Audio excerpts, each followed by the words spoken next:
Alright guys, so I'm going to talk a little bit today about something that it took me a while to learn on my own, and I was thinking I might be able to help you guys out with it before you spend too much aggravation, time, and money on ammunition. What I wanted to talk about today is recoil control on a heavy recoiling handgun. When I was 17, I bought my first gun. It's a Smith & Wesson 629 44 Magnum, and at the time I wasn't prepared for it. I thought I was. I was 17 and pretty much invincible, but it took me a long time to learn how to control the gun, shoot the gun, and ultimately enjoy the gun because of the recoil. I grew up like most people. My first rifle was a .22 rifle. It was a bolt action, and I shot .22 handguns and really didn't shoot anything too much bigger than that until I got the .44 Magnum. In hindsight, that was a mistake, but I didn't know at the time.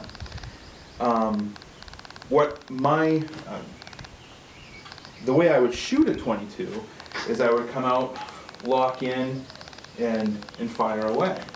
Well, the first time I shot the .44 Magnum that way, I locked my elbow, tensed up, stood straight up and down, and of course I was fighting the recoil, so I took all that recoil energy right into my body, and it hurt. Of course, I didn't want to admit it at the time, but it didn't feel good. It wasn't comfortable, and I didn't really enjoy it. It was through a few years of shooting smaller guns like 357s and 38s, that I kind of developed a system that works for me. And I'm going to try to show you that now. What we have is a 500 Smith & Wesson, the same one that we shot a while ago on video. And this is a heavy recoiling handgun. Probably one of the highest recoiling handguns that there are. I hand load, so I have some large heavy loads that I use with it. As I showed you before, the 600 grain, the 535 grain, the 700 grain. And there's no soft way to put it. It recoils. It kicks hard. The last thing that you want to do with a gun like this is to lock up, tense your body, and pull that trigger, because it's going to hurt. It's not going to feel good in your elbows. It's not going to feel good in your shoulders. It's not going to feel good in your wrist. I guess the first thing that I would tell a new shooter is you cannot fight the recoil. You can't control it. Maybe Arnold Schwarzenegger in 1976 could control this gun. I doubt it though. When that gun fires, when you pull that trigger, it's going to recoil. It's going to come up, it's going to come back. You cannot help that. You can't fight physics. So the first thing that I like to do when I'm shooting a gun like this is I like to get a good steady base. I want a little flex in my knees, kind of an athletic stance. If you ever play baseball or football, you kind of want to have an athletic stance. You want to have your knees slightly bent. You want to be leaning slightly forward. The way I've heard it said before is you kind of want your chin to be hanging out over your feet. So you want your chin and your toes to be in a straight line. So you take that athletic stance, you're leaning slightly forward, and you bring the gun up. Now what you don't want to do is lock that thing out there, pull your elbows straight, tense all your muscles up, put the death grip on it, and then pull the trigger. Because in that case, you're fighting the recoil. It's going to come right back at you hard, and you're not going to be able to fight it. And it's going to hurt. After 4 or 5 rounds, you're done. Now, so you've got your stance. This gun is clear. What you want to do is get the web of your hand as high on that grip as you can. You want as little distance. You want to make this as straight as you can right back through your arm. Now the barrel is always going to be slightly above your arm, but the higher that you can grip it, the closer that is to a straight line. And that means less muzzle flip. Now you can't control the muzzle flip, it's going to flip, but this makes it a little more controllable. So you've got your stance, you've got your grip, and how I like to say it is this: when you take your grip it about as hard as you would grip a hammer. You don't have to grip on this, you don't have to white knuckle it. Because if you hold on that hard, you're going to create muscle tremors, and the gun's going to shake. So grip it kind of like you would a hammer. What's going to happen is this gun is going to recoil, and you're going to think it's going to fly out of your hand, it's going to fall on the ground, it's going to hit you in the forehead. But what's going to happen is when that gun recoils, your nervous system is going to grip it as tight as it needs to hold on to it. So hold it like you would a hammer, no tighter, no looser. That's going to give you a good solid grip. This hand, what you're going to do, just wrap it around. Don't saucer and cup it. Take your fingers, wrap it around like this. What this is going to do is spread the recoil out between both of your arms, so it's not just a one-handed grip. You're spreading that out. It's going to go from your hands into your wrists, into your arms, through your elbows, and into your shoulders. So you've got both hands gripping the gun, a high grip, you've got your good athletic stance, you're kind of on the balls of your feet, chin's out in line with your toes. You bring the gun out, and what you do, leave a little flex in your elbows.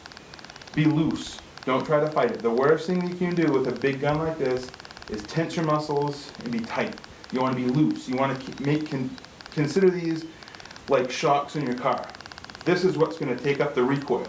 Your shoulders, your elbows, and your shoulders. When that gun comes back, it's going to come back like this. And this is why you want an athletic stance, because if you're standing straight up and down, it's going to want to push you backwards.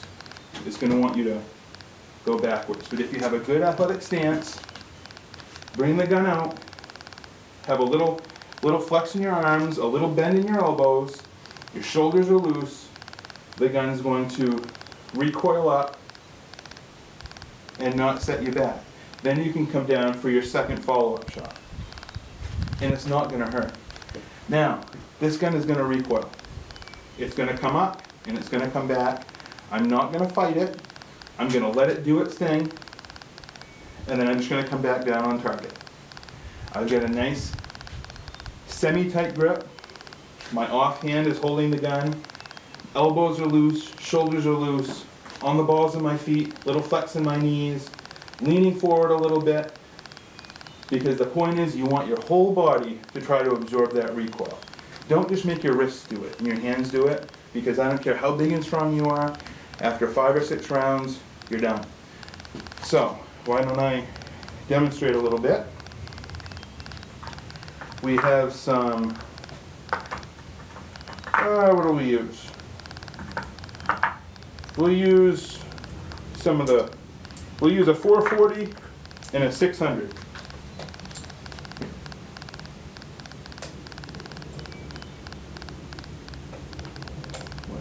See here.